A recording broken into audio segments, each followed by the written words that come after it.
Cooking with Randy Z. We're here at Edward Christian Dining in Bremen for another episode. I have another special guest with me. The cookie lady from Delano Cookie is going to come on in a little while and show us how to do a diabetic conversion to the classic chocolate chip cookie. And not that I eat sweets very often, but I'm already ready for that one. So I'm going to go fast so we can get her in here and have enough time. So when we come back, we're going to get started with a really nice salad, and I'm going to do an easy, quick pasta.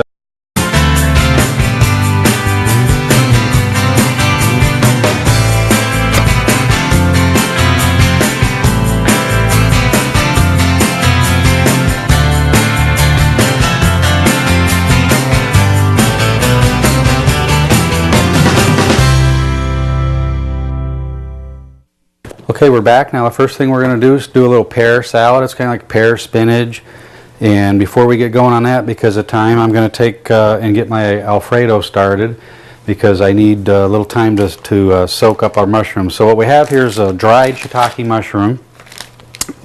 Fresh shiitakes are hard to find around here in the marketplace, so these dried ones are just as good. What you want to do is you want to hydrate them. So I'm just going to take a bowl and I'm going to take about a cup of them. And you get these in the Asian aisle of most of your stores. If not, there's Asian specialty stores you can go to and get them. They add a killer flavor to anything. In fact, I mean, who doesn't love morels? But I'm telling you, flavor for flavor, these things for price are unbelievably good. And when I drain these, I'll keep the water and I'll use it for a soup or a miso soup, or I'll even use it, just drink it straight up, put it in sauces. It's really good. So I'm going to break these up so I don't have to cut them later because they're easier now. It's one less step. And I'm going to put a little hot water on them. I'm going to set them off. And then I've got in here already just a regular heavy cream. I've got 2 cups going of heavy cream in there. That's going to be our sauce. I need to get that up to temperature while we're going to play with our salad. So let me get a little water on this. And use some warm water and just enough to cover them. And they'll hydrate pretty quick. So we're just going to take that. I'll just set that over there out of my way so I don't knock that over. Which, you know how I get sloppy once in a while. Now we're going to do our salad. I got a little pan going on here. I want to warm it up a little bit. You don't have to toast your walnuts, but I've got some walnuts that I'm going to add in here just to toast them. It's just going to give a little more aromatic, you know, a little smell, a little more warmth to them, because we're going to be throwing in some blue cheese crumbles. Got a nice sweet pear, and we're going to have some dried cranberries. Now, the cran raisins or the dried cranberries, if you have trouble with those being a little too chewy, same thing. Put them in a little warm water for 5 or 10 minutes and then pat them dry, and they'll soften them up a little bit. So I always say I love tossing in big things, so the bigger the bowl, the better. So I'm going to get my bowl to toss in. I chose a red pear today. Again, as I always say, let's not chase that thing around. Flip it over. We're just going to eighth that up, and you just cut it in 8 pieces. And then we're just going to take the seeds out of there. And it doesn't matter how, because we're going to just end up chopping them up anyway. And we're going to throw those in there.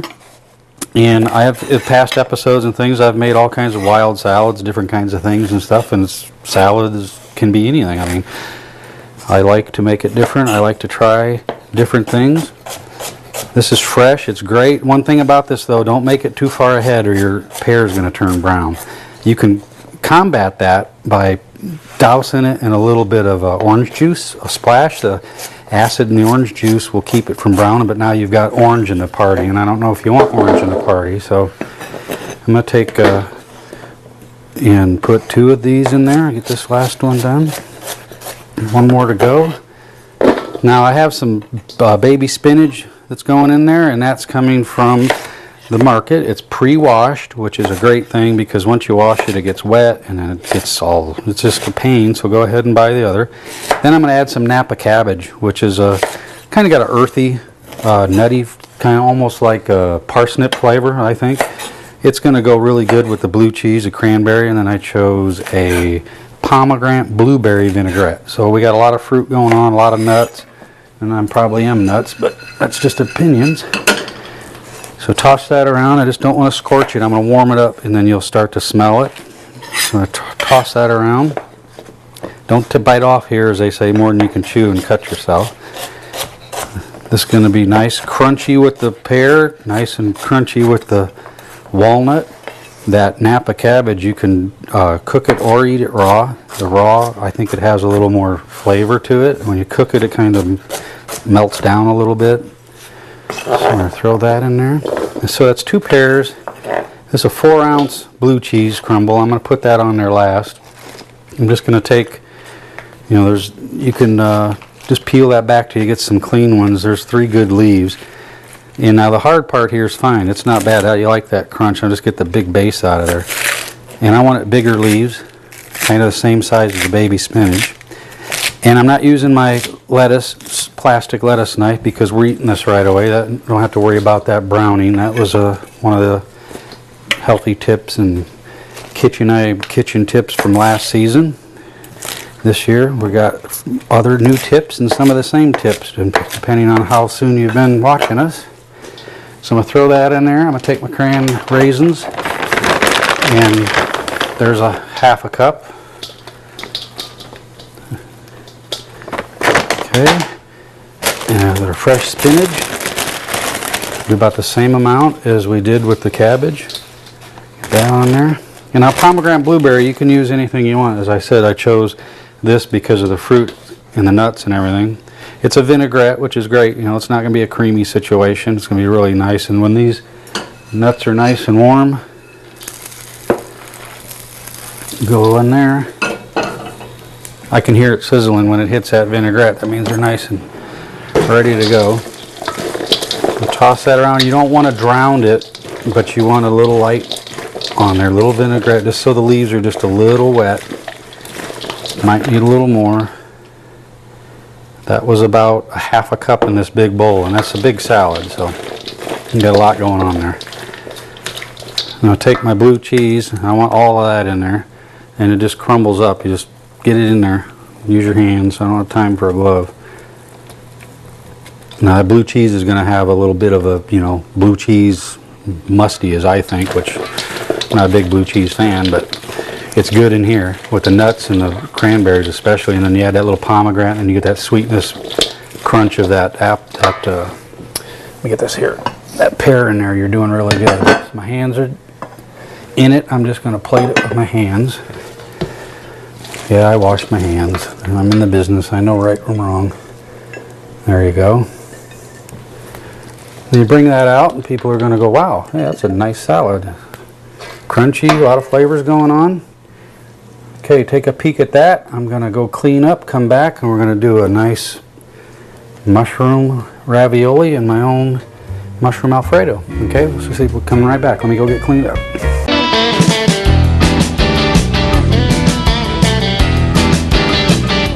Okay, now we're back. We just did our salad, which was very good. Now we had previously, before, because of time, got our cream on. That's 2 cups of heavy cream. And I have 1 cup of fresh grated Parmesan. Okay, so we got cream and Parmesan. Now you want to make sure you don't scald your cream, but you want it hot enough to melt that Parmesan. So we're going to get that going.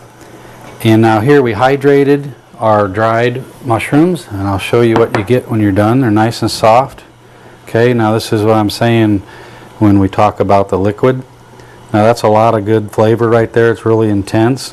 And like I say, I'll use that in a broth, or I'll even keep it in the fridge for a couple days, use it later if I don't have a use for it right now. That is very flavorful. In fact, every day I almost have a cup of miso soup, which is a Japanese style soup. Instead of just plain water, I'll use that, throw it in there for that extra flavor. You want to manage this here with a lot of stirring to make sure that you don't burn it. Here we have, just at your frozen section, a ravioli that is filled with portobello mushrooms, ricotta, and Parmesan cheese. Okay, so that's simple. I'm trying to go fast and do a simple show so we can get the cookie lady on here, because she's a lot prettier than I am, I guarantee you. And we're going to get that going. Now I got my water boiling. First ravioli goes in boiling water. Be very careful. If you throw them all in there, it'll go right over the edge and explode because of the temperature change. So I'm going to drop those. They're ready to go when they're floating, so you'll be good to go. You got that in there. I like to put the lid back on halfway, not all the way, or it's just going to come right back off. If you're watching the cream, you're starting to see a few bubbles on the edge. You want to turn that heat down. You don't want to lose that, because once you scorch it, it's just not going to taste good. So my cheese is just about gone. I'm going to keep an eye on that while I explain something else to you. Right here we have the top of the line mushroom Alfredo with Parabella mushrooms Alfredo sauce, yeah? I count 22 ingredients on the back, and I can't read half of them. So I bought this just to show you. I got 22 things in here, and I can't pronounce probably 40% of the words. I got cream and cheese and mushrooms. I got 3 natural things that aren't going to hurt anybody. What's in the cream? Cream. What's in the cheese? Well, Parmesan is cheese. So if you want to get into the cheese, there's a couple things in the cheese. But basically you got 3 raw, fresh ingredients. Done. You don't have no preservatives, no additives, no colorings, no nothing. It doesn't take that long. It's a little more expensive because of the Parmesan, but it's a lot fresher. And this exact same sauce is on our menu here at Every Christian Dining, and it's a killer sauce. So I'm going to poke my head in there and make sure these don't stick. Sometimes they'll stick together when they get jumped in that heat. Those are just about to float, and this is just about there. Nice thing is too, if you really like Parmesan like I do, I'll throw that in there and I'll sprinkle the top with a little more Parma when I serve it. Nice and cheesy. Now this isn't going to be like a cheese sauce. It's not going to be gooey and thick. This is just a nice sauce. So if you want to thicken it up, then you're going to add more things to it, and I don't feel that they need to be added for the flavor. Once you try it and taste it, you're going to really enjoy it. So there are raviolis floating up. It's just about there. I'm going to get my bowls out.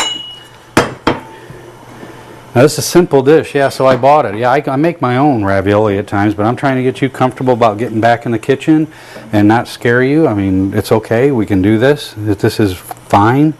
We're into this about 3.5 minutes since we came back, and we're almost done. So I'm going to take that. That is perfect. I'm going to step over, and I forgot to grab my spider, and I hope it's where it belongs. It is. So this, I'd put 20 in here, hopefully, about 10 a serving, but it's a meal. I mean, you eat that salad we just made, and it's a great fresh salad, and you're going to have this. It's going to be really rich, and it's going to be just right for waiting for some cookies from the cookie lady, which I'm hurrying because the crew keeps waving at me to hurry up. They want cookies. So there we go. That is done. And now I'm going to take my sauce, and I'm just going to put that on the top. Make sure I get a little even distribution of those mushrooms. And that's, like I said, it's not a thick cheesy sauce. It's more of a nice light sauce, but it's got a killer amount of flavor. Okay, there you go. Now that looks good. I know it's white on white, but this isn't about color, it's about taste. So try that out. When we come back, we're going to meet the cookie lady, and we'll all be happy. All right, we'll be right back.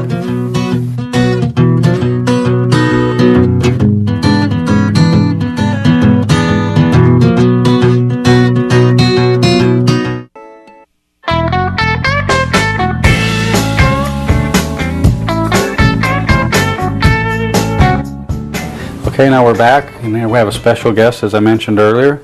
This is Lynn Budig from Delanona Cookies, who does our cookie lady, and Delanona came from the name?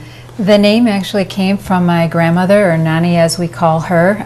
She is the head of our family, as in most Italian families, and she has cooked some amazing Italian meals for all us grandkids and great-grandkids, and unfortunately, as she got older, she developed late-in-life diabetes, and so she wasn't able to sit and eat all these wonderful cookies with us at the end of her meals. And so as my gift to her, I wanted to take some of her really special cookies and figure out a way to exchange some of the ingredients in them so they'll meet the guidelines for a type 2 diabetes diet. And that's why I'm here today, to show everybody how to do that with some of your favorite cookie recipes, so they're not off limits. Who doesn't love chocolate chips? So let's do this. Yep, that's why I chose that recipe. Just slap me if I get my finger in the bowl. Okay? So I'm going to just use a typical chocolate chip cookie recipe today, and we're going to begin by preheating our oven to 350 degrees, which it's set already. So the first thing we're going to do is combine our butter and our sugars and our vanilla. So the first thing on the back of the Toll House recipe is 2 sticks of butter. But instead of that, we're going to replace that with 1 stick of softened unsalted butter, so you can cut back on the sodium a little bit, and 1 stick of softened margarine. So we'll go ahead and put those in our bowl. And just by exchanging that 1 stick of butter with a stick of margarine, you cut back on the fat grams from 11 to 7, which is huge. And then the next ingredient is light brown sugar. And I'm going to use Splenda's brown sugar blend, which is fantastic. It tastes pretty much like the real thing. So if you've never used it, give it a try. And we're going to use 1/2 cup of our packed,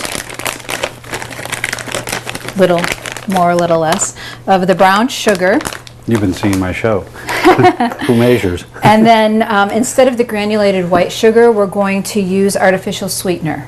And everyone knows in our family that Nani only likes equal. She's partial to equal, but you can use any kind of artificial sweetener you like. So if you like Splenda, stevia, today we'll use the equal, and we're going to use 1/2 cup of the artificial sweetener.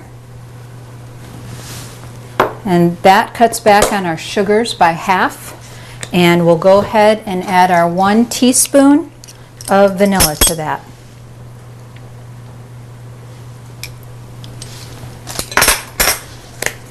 And then we'll go ahead and mix those together. And if your butter is soft enough, you don't really need a mix master. Usually when there's chocolate chips, you know, in the kitchen, there's kids around. So that way you won't have to worry too much about safety in the kitchen. And if you have kids around, have them wash up and get their hands in here. That's half the fun, is getting all messy in the kitchen. So once your butter and your sugar is pretty blended, it doesn't have to be completely blended for the chocolate chips, we're going to go ahead and add our eggs. Now in the Toll House recipe it calls for 2 whole large eggs, but today instead I'm going to be using the liquid egg beaters. And the reason I decided to do that, we're going to use 1/2 cup of the liquid egg beaters, is because 1 whole egg has 250 milligrams of cholesterol. So the liquid egg beaters, or any kind of liquid egg that you can find at your grocery store, has 0 milligrams of cholesterol. And that's a huge saving for somebody that really has to watch their diet. So we'll go ahead, and I'm going to use something else. I'm going to use this whisk to mix those together, just enough so they're blended together. And that is pretty much our wet ingredients. So after you get those mixed, we'll add our dry ingredients. And I've got 2 1/4 cups of flour, 1 teaspoon of baking soda, and 1 teaspoon of salt. And again, you can leave out the salt if you want, if somebody's watching their diet and they need low sodium. A lot of people never even put salt in their chocolate chips. I go ahead and do that just for a little bit of flavor. And you can also mix your dry ingredients together ahead of time. I just dump it all in at once.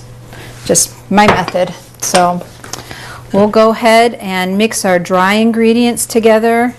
Another thing that you could do if you really wanted to make this super healthy is you could exchange the all-purpose white flour for a whole wheat flour. I didn't do that because I wanted this recipe to taste as close to the original recipe as possible, and sometimes the whole wheat gives it a little bit of a different flavor. So if you're accustomed to that flavor and you like it, that's great. Otherwise, the all-white flour is just fine. So we'll just go ahead, and normally I get my hands in there and I start mixing with my hands, but I think I've just about got it with this spatula, so we'll skip that today. The next thing that we're going to add, our final ingredient actually, is our chocolate chips. And the recipe calls for 1 12-ounce bag of the chocolate chips, semi-sweet, but we're going to exchange that with the mini morsels. So they're still semi-sweet, but we'll use the minis as opposed to the large size chocolate chips. And depending on what you're baking for, if you're just baking for the kids and you just want them to look like your typical chocolate chip cookies, go ahead and add the whole bag in. Or if you've got a special occasion and you want to make them look a little bit fancy on top, you can go ahead and pull out, which I did here, some of the chocolate chips, and we'll go ahead and do something different with those at the end and give a little bit of a fancier design on top. So we just want to mix these together enough so they're throughout our dough. And that should be pretty much done. And as you can see, there are a lot of chocolate chips in this recipe. Quality control, you know, it is my show. I got to check, make sure that you're doing that right. All right. Is it sweet enough? Good thing little chef's not here. I have 3 teenage boys, and I will tell you, they love when I'm baking at home in the kitchen, the chocolate chip cookie recipe. Okay, that's really all the ingredients. We've cut back on our fat, we've cut back on our sugar, and now we're going to go ahead and put them on our cookie sheets, and I've got one over here. Now really, you don't have to use parchment paper. I love parchment paper because then I don't have to clean up when I'm done. But you can go ahead and put them on an ungreased cookie sheet as well. And I use the cookie scoop, which I love, but if you don't have a cookie scoop, then you can go ahead and just use a tablespoon and go ahead and put your cookies on there. Probably about 2 inches apart will be just fine. Now these cookies don't change their shape much when you bake them in the oven. So if we put them in the oven like this, they'd look like this when we took them out. And if that's the look you want, that's great. But most people are used to their chocolate chip cookies being a little flatter than that. So once you get your cookies on your cookie sheet, and you might, depending on the warmth of your hand, you might have to dip it in a little bit of flour, but I just use the back of my hand and just kind of flatten them a little bit before I put them in the oven. And they'll stick a little bit because I don't have flour on there. And you could use the bottom of a cup too. So we're going to go ahead and take a break, and I'll go ahead and put these in our preheated 350-degree oven for about 10 minutes. And when you come back, we'll go ahead and I'll have these chocolate chips melted as well, and I'll show you how you can put a nice little design on top of these.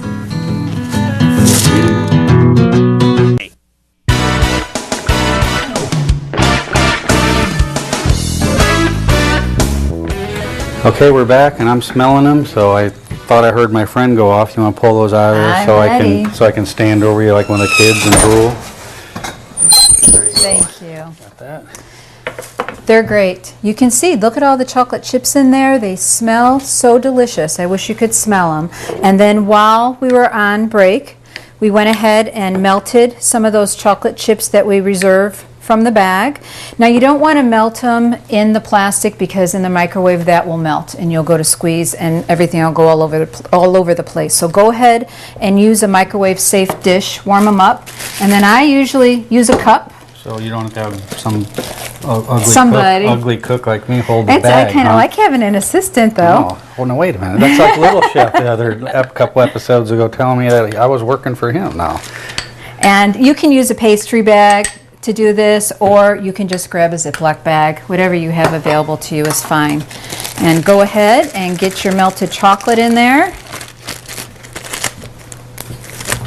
Yeah, I use those all the time like that. The get the zip air containers out. are just so much better. But you get pastry bags, a pastry bag, a zip container is about 50 things. I like options. So, speaking of options, someone's watching and go, wow, they made chocolate chip cookies. But yeah, how much cholesterol did we cut out?